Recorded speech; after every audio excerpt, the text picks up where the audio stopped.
اور دیا کرو اپنی عورتوں کو ان کے مہر خوشی خوشی۔ اب یہ مہر کا معاملہ بھی بڑا عجیب سا ہے کہ اسلام وہ پہلا دین ہے کہ جس نے عورت کے حق کی حفاظت کی اور نکاح کے ساتھ مہر کو جو ہے لازمی قرار دیا کہ مہر بھی ہونا چاہیے۔ اب مہر کے معاملے میں ہر علاقے ہر قوم کا اپنا ہی انداز اور طریقہ ہے، اسلام کا اپنا طریقہ ہے۔ ہم لوگ عموماً ہمارا مزاج ہی یہی ہے کہ ہم عموماً رسوم و رواج پر چلتے ہیں اور ہر معاملے کو اسی پر ناپتے تولتے رہتے ہیں، جبکہ اسلام نے ہمیں مکمل ہدایات دی ہیں، تعلیم دی ہے۔ تو پہلے عربوں کے اندر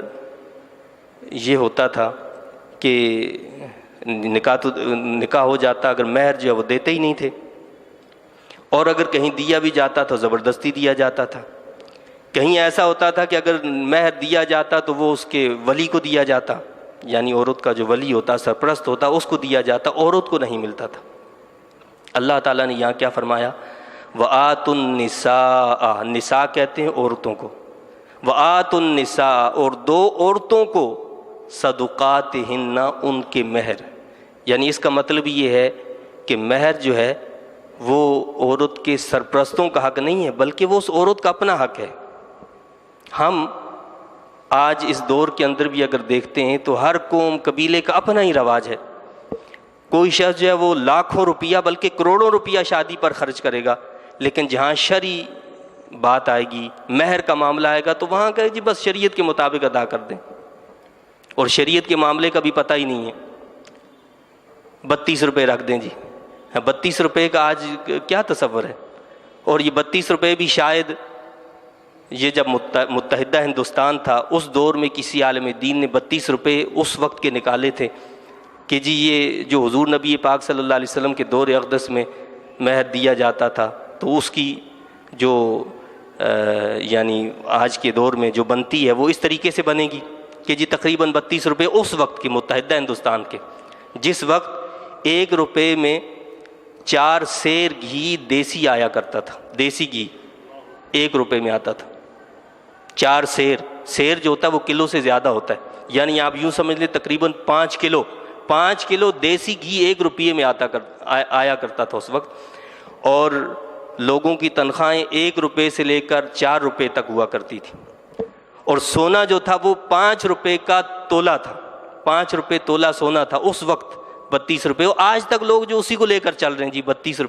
روپے، پتہ نہیں کسی نے کیا رکھا ہوا ہے، کسی نے کیا رکھا ہے۔ بڑے بڑے خاندانوں کا ہم نے دیکھا وہ کروڑوں روپیہ خرچ کر رہے ہیں شادی پر، لیکن جب آپ دیکھیں مہر کیا رکھتے ہیں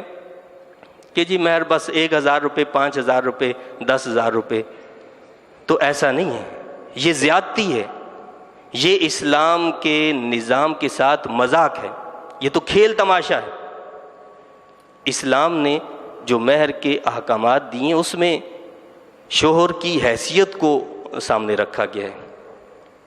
یعنی ایسا نہیں ہے کہ آپ اپنے رواج کے مطابق، اپنی قوم کے مطابق، اپنے نسل کے اعتبار سے رکھیں، نہیں، یہ کوئی بھی وہ چیز نہیں ہے، بلکہ آپ نے یہ دیکھنا ہے کہ جس سے آپ کی بہن کی، آپ کی بیٹی کی،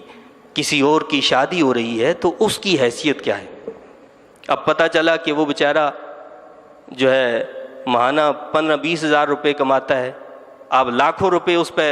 اگر اس کا مہر رکھو گے تو وہ کیسے ادا کرے گا؟ زندگی بھر وہ ادا نہیں کر سکے گا۔ اور ایک بندہ جو ہے لاکھوں کماتا ہے، آپ اس کے لیے 10-12-15 ہزار رکھتے ہیں، اور اس کو اپنی ناک کا مسئلہ سمجھا جاتا ہے۔ بعض خاندانوں میں یہاں تک ہوتا ہے، کہتے ہیں کہ نہیں جی آپ، یعنی وہ غریب ہے بندہ جس سے شادی کی جا رہی ہے، لڑکا غریب ہے، وہ لاکھوں روپیہ رکھیں گے، جائیداد بھی رکھیں گے، تو کہتے ہیں کہ جی کوئی مسئلہ نہیں، یہ تو صرف لکھنے کے لیے، لینا کس نے ہے؟ نہ لینا ہے ہم نے دینا، بس یہ صرف لکھنا ہے، مطلب دنیا کے سامنے اپنے ناک بھی تو رکھنی ہے، ہمارا ایک نام رہے گا۔ تو یہ مذاق ہے بھائی میرے، یہ کھیل تماشا ہے۔ یہ اللہ کے احکامات کے ساتھ جو بات 2 لوگوں کے سامنے آپ نے رکھی ہے وہ قانونی طور پر، شرعی طور پر اس پر لازم ہو گئی ہے، چاہے آپ اپنے طور پر کتنا جو بھی سمجھتے ہو۔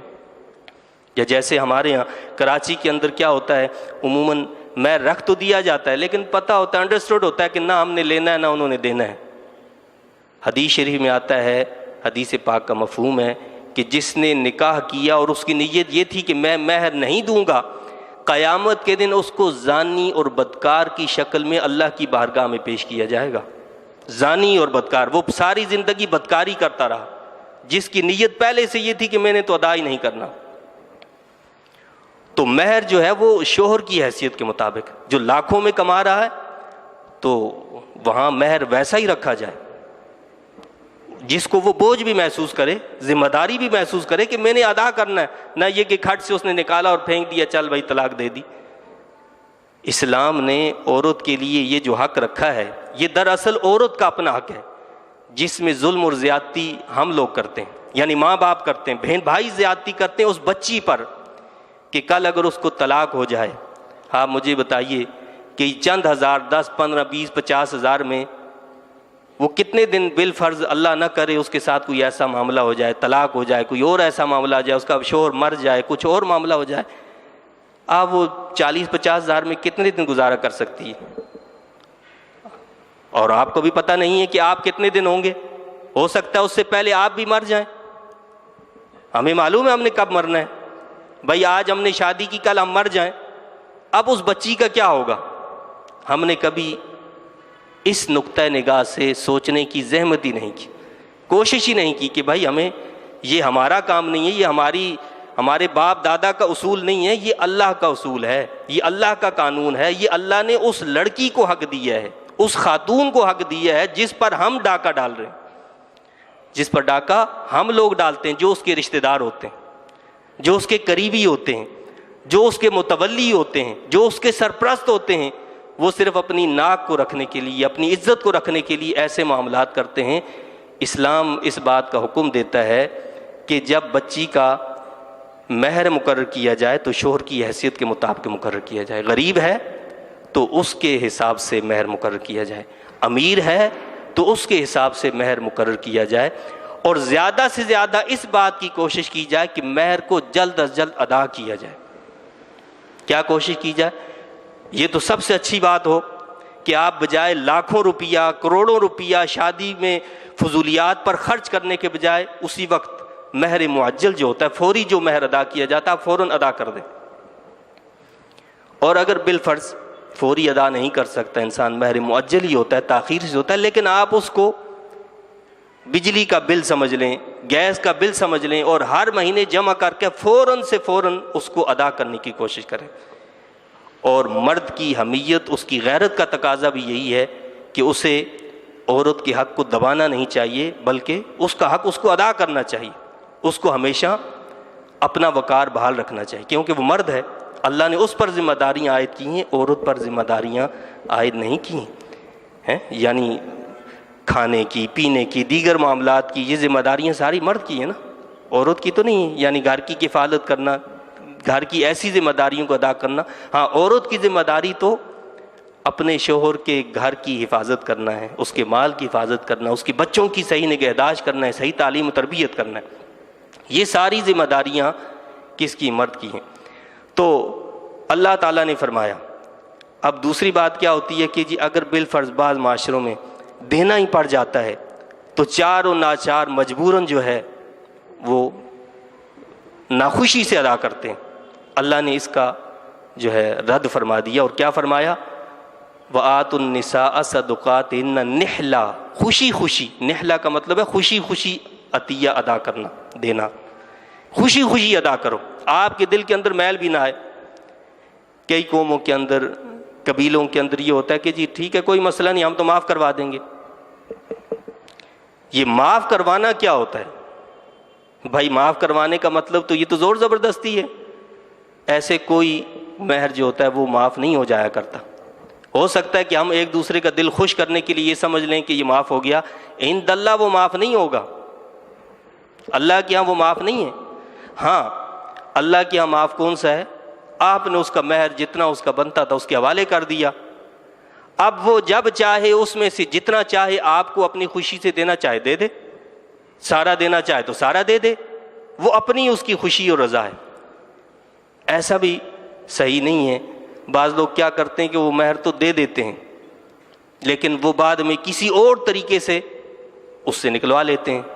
ٹیکس کے ذریعے، ٹیکس سے اس سے نکلوا لیں گے، پھر واپس بھی نہیں کرتے۔ تو بھائی وہ جو چیز آپ نے اس سے لی ہے وہ چیز اسی کی ہے، وہ مال اسی کا ہے، وہ حق اسی کا ہے۔ اگر آپ نے دنیا میں ادا نہ کیا اور آپ اس دنیا میں مر گئے تو آپ کی وراثت میں سے پہلے اس کو نکالا جانا چاہیے،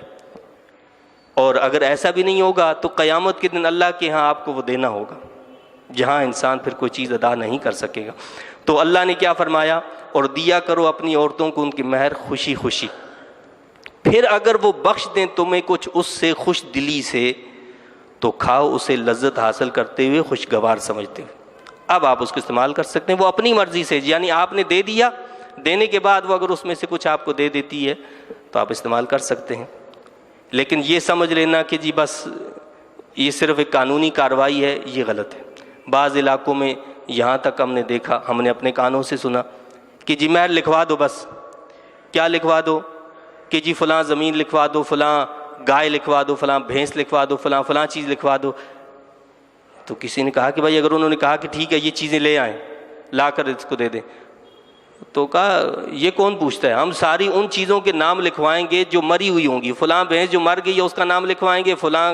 جو گائے ہے اس کا نام لکھوائیں گے، فلاں بکری اس کا نام لکھوائیں گے جو موجود ہی نہیں ہے۔ تو آپ مجھے یہ بتائیں کہ یہ ساری باتیں، یہ ساری چیزیں، کیا ہم یہ سمجھتے ہیں ہم لوگوں کو دھوکہ دے رہے ہیں؟ نہیں، ہم تو اللہ کے دین کا مذاق اڑا رہے ہیں۔ اس طرح کیا کرتے ہیں ہم؟ اللہ کے دین کا مذاق اڑاتے ہیں، یعنی اللہ نے ایک ہمیں حکم دیا ہے اور ہم اسے ہواؤں خلاؤں میں جو ہے آر پار کر دیتے ہیں۔ تو اللہ نے فرمایا کہ پھر اگر وہ بخش دیں تمہیں کچھ اس سے اپنی خوش دلی سے تو کھاؤ اسے لذت حاصل کرتے ہوئے، خوشگوار سمجھتے ہوئے۔